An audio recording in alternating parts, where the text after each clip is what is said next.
Imagine if Ned Stark had led the North to seize King's Landing before Tywin Lannister. What if the Northmen and the Riverlands had stormed the capital earlier in the war, catching the royalists off guard? The outcome of Robert's rebellion might have been entirely different. In this video, we'll explore how this bold move would unfold and the consequences it would have had on Westeros. Could Ned Stark have taken the throne instead of Robert Baratheon? Let's dive into this alternate history. Ned Stark stood on the banks of the Blackwater, his gaze fixed on the distant walls of King's Landing.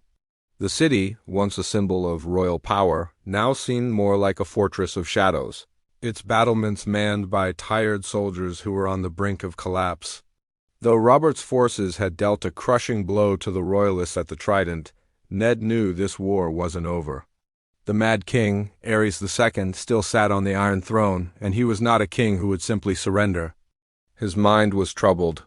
His bannermen, the Northmen and Riverlanders, had gathered in great numbers, over 15,000 strong. They were ready to strike, but Ned was unsure.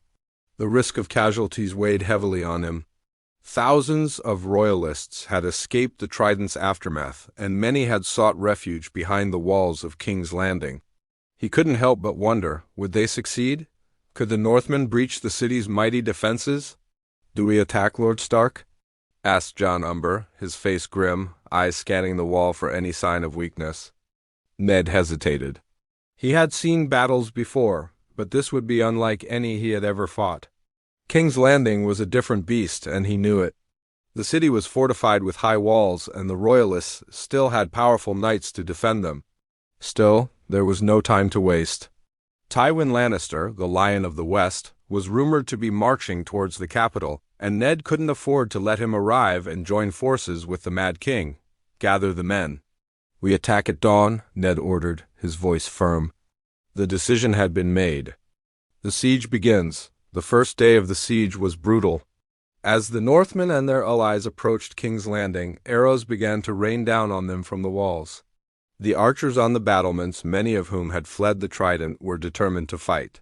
Ned watched as men fell, their screams filling the air, but this was just the beginning. The real fight was yet to come. The first wave of Northmen rushed forward, carrying ladders and siege equipment. The clamor of the attack was deafening as men climbed the ladders only to be cut down by the defenders. The city's defenders, led by Sir Alliser, were relentless.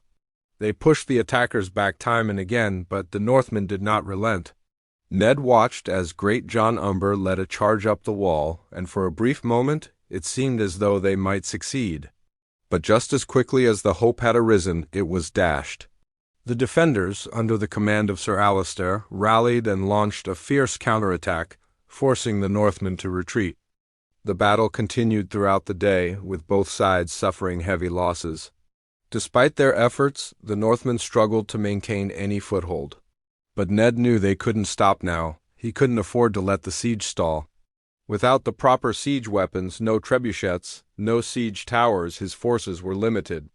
His only hope was to chip away at the defenders bit by bit until reinforcements arrived.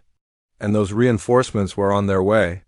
Tywin Lannister was moving south, but Ned had to act before the Lion arrived. The battle continued for days, with occasional small successes for the Northmen. A crude battering ram was brought into play, its construction hasty but effective. The soldiers pushing it forward paid the price, their bodies falling one by one as arrows rained down upon them. But they pushed on, and finally, after days of relentless attacks, they made a breakthrough. The defenders began to show signs of exhaustion, the turning tide. It wasn't until the 5th day of the siege that the first real victory came. Rickard Stark, Ned's younger brother, led a bold strike that broke the defenders' line, securing a tower near the eastern gate. The Northmen surged forward, and panic spread through the ranks of the royalists. The gates were not far now. But as the defenders were pushed back, another wave of reinforcements arrived. They weren't Northmen or Riverlanders, they were the gold cloaks of King's Landing, loyal to the Mad King. The fighting grew fiercer, but the Northmen, led by great Jon Umber, refused to give up. As Ned watched from the rear, he could see his men starting to gain momentum.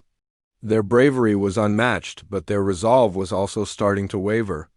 With Tywin's army reportedly marching toward King's Landing, they had to finish this fight quickly.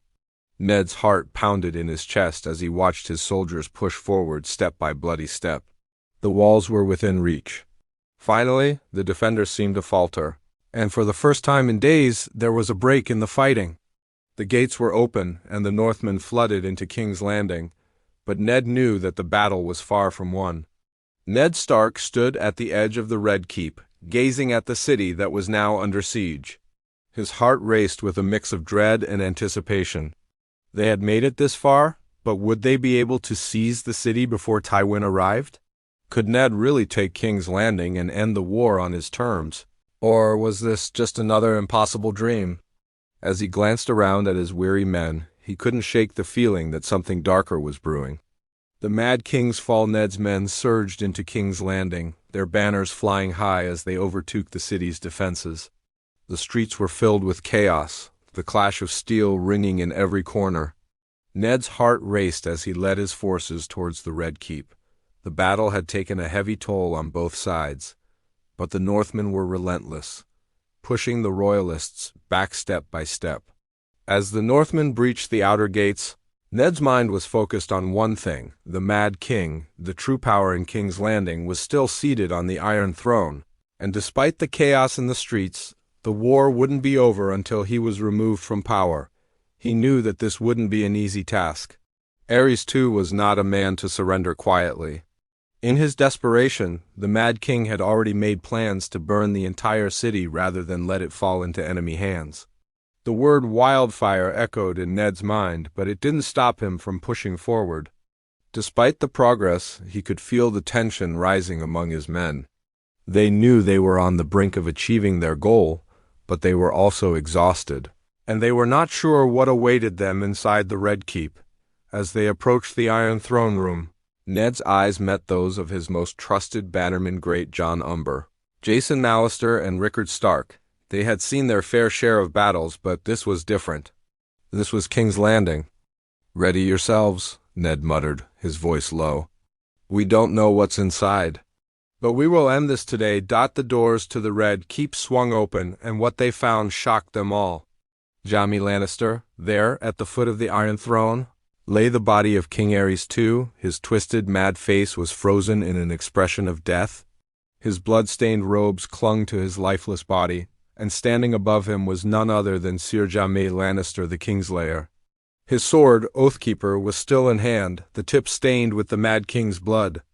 Ned's eyes narrowed as he took in the scene. His men hesitated at the sight, but he was the first to step forward, his boots echoing on the cold stone floor. "Did you do this?" Ned demanded, his voice sharp as a blade. His mind raced, trying to understand what had happened. What could have driven Jaime to break his oath, to kill his king? Jaime's lips curled into a bitter smile as he turned to face Ned. "You should be thanking me, Ned," he said, his voice cold and detached. "I saved us all. The Mad King was a threat to the entire realm. He would have burned us all alive." Ned clenched his fists, his anger rising. "You killed him in cold blood. That's not saving anyone." "That's murder. Maybe," Jaime replied, his eyes cold. "But tell me, what would you have done? Let him burn everyone? Let him destroy the city with wildfire?" "That was his plan, Ned. It wasn't just me." "He would have killed us all." Ned stood there, speechless. His mind reeled with what he had just heard. The Mad King had planned to burn the city with wildfire. He thought of the thousands of innocent lives that would have been lost. For a moment, he almost felt a grudging respect for Jaime, but the weight of his oath to protect the realm weighed heavily on him. "Where are his children?" Ned asked, his voice trembling with a mixture of grief and confusion. Jaime's expression softened, but only slightly. "They're in the tower." "I left men to guard them." Ned immediately ordered his men to fetch the Targaryen children. As they entered the tower, they found Elia Targaryen, the Mad King's wife, holding her son, Aegon, close to her chest. She refused to relinquish him, even in the face of Ned's reassurances that no harm would come to them. The Targaryen children, Aegon, Viserys, and Daenerys, were brought before Ned, their faces filled with fear and confusion.